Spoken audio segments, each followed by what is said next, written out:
This is Ari Shaffir. You might know me as the Amazing Racist. I'm also a stand-up comedian.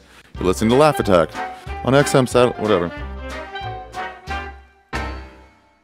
All right, welcome to the show, everybody. I'm here with an exceptionally funny dude. You know him from TV, from online, Mr. Ari Shaffir. How you doing, dude? Hey, good. Right on.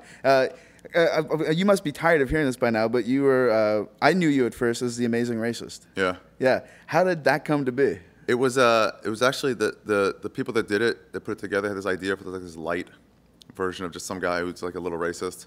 And they thought it'd be funny to get a Jew. So I think they got Jeff Ross was like supposed to do it, but then he couldn't. So they called the Comedy Store, like, do you have anybody that looks really Jewy?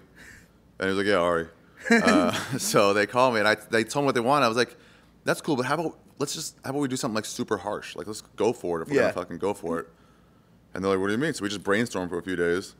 And then we came up with some places to do it, and we just fucking went balls out. It was so retarded. There was a few instances where like you were like in danger. Oh right? yeah, all the instances I was in danger. Yeah. Only stuff happened only a couple times. Like you're going through Compton and. Yeah, I got punched once doing that. Oh really? Yeah. Oh fuck. The guy didn't sign the release. He ran away. So you couldn't use it. Yeah, I was really pissed too because at some point I was like, he punched, he dropped me, and I was like, oh, I was like, all right, well, cool. It's a prank. Look, I'm out, and the camera guys come out. Like, see, we got these guys like. Because I was like, this sucks, but at least that's good footage. Yeah. And he just fucking sprints away, like he didn't know if it was a sting or something.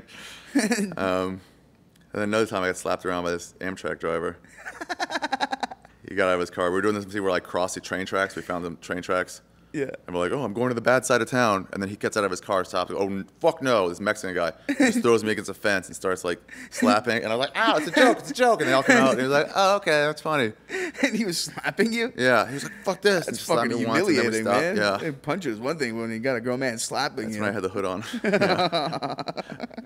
Ridiculous. So has this been a boon to your career, or do people just expect that? Sometimes people just expect that, which is weird, because then it's like, yeah, I don't really, that's just one thing I did. Yeah. You know, it took 2 days one summer and then 2 days another summer. It was only 2 days, huh? Or 4 days in total, I guess. 4, maybe 5 total, but like it was just like, we did one day, just all day long, and then we did another race the next day, and then the next year they're like, hey, they want to buy some more of them. What like, race? What race was the most challenging?